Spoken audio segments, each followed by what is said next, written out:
Be Wealthy and Smart, episode 1265.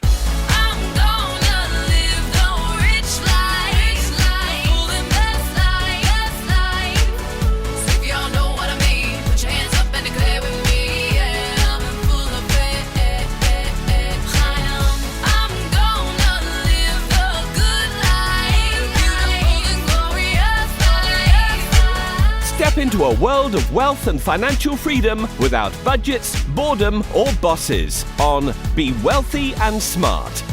And now, here's your host, Linda P. Jones. Welcome to Be Wealthy and Smart. I'm Linda P. Jones, America's Wealth Mentor, empowering women and men worldwide to financial freedom. On today's show, we're going to talk about a year-end rally ahead.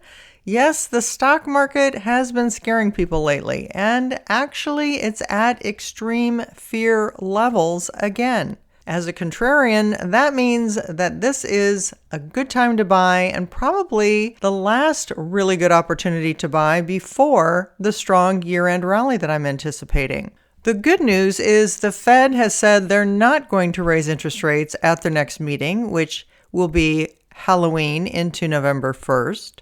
Even though the U.S. third quarter GDP accelerated to a 4.9% annual rate, and September inflation data wasn't quite as sunny as prior reports over the summer. But the consumer was spending strongly, and that kept corporate profits higher. While the Fed has left the door open for a possible rate hike in December, I think that's looking very unlikely at this time. It seems like there's a lot of fear of a recession out there, but earnings have been very good and we're not in a bear market. And by my calculations, the stock market is just about to start a huge rally. So that makes this a buying opportunity, which is why I gave a buy signal.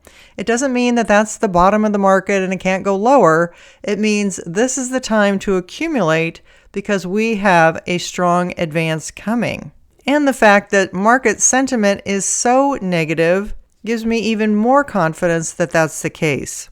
These extreme fear levels only happen occasionally, but when they happen, they're usually happening right before the market starts to advance. Now, we've had a narrow market all year, with just 7 stocks making up about 25% of the total market cap of the S&P 500. And while that can seem scary, and it is, to have so few stocks outperforming the rest that they're so dominant, a lot of that is because of the artificial intelligence and the boost in valuation that they've been getting due to having AI strategies.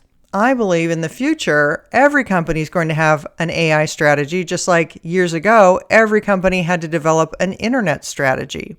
When the new internet technology came into being, people didn't have websites, they didn't have a .com, and they had to develop all of that. And this is the same thing repeating again, as I mentioned in my book, 3 Steps to Quantum Wealth. This is very similar to the internet technology boom, only this time it's fueled by artificial intelligence. And what I speculate could happen is that if inflation does come in lower, it will confirm that the Fed is done raising interest rates.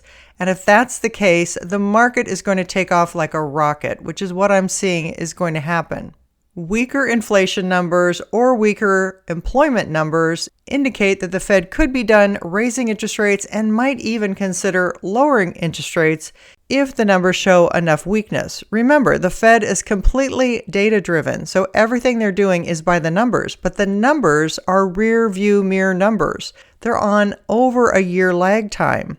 So the data that they're working on, this is old information. And the reality is, I think between strikes and layoffs, the unemployment is going to be weaker than expected going forward, which, coupled with lower inflation, will mean that the Fed won't have to raise interest rates anymore. So we'll see how this turns out, but what I wanted to say is, in times like this, it can feel difficult. It can feel uncomfortable. It can feel like the last thing you want to do is invest. But this is exactly the right time to invest when you feel that way. And this could be the last really great buying opportunity this year and even into the first half of next year. So this is a great time if you're planning to invest to take advantage of this dip. If you haven't yet subscribed to Be Wealthy and Smart, hit the subscribe button and you'll be notified as soon as new podcasts are available. And all of my podcasts are on my website at lindapjones.com/podcasts. And while you're there, sign up for my weekly newsletter of more wealth tips. That's all for today. Until next time, live the good life and be wealthy and smart. Thank you for listening to Be Wealthy and Smart with Linda P. Jones. Share the wealth and tell your family and friends about the show. Check out our website, blog, and social media for more riches at www.bewealthyandsmart.com.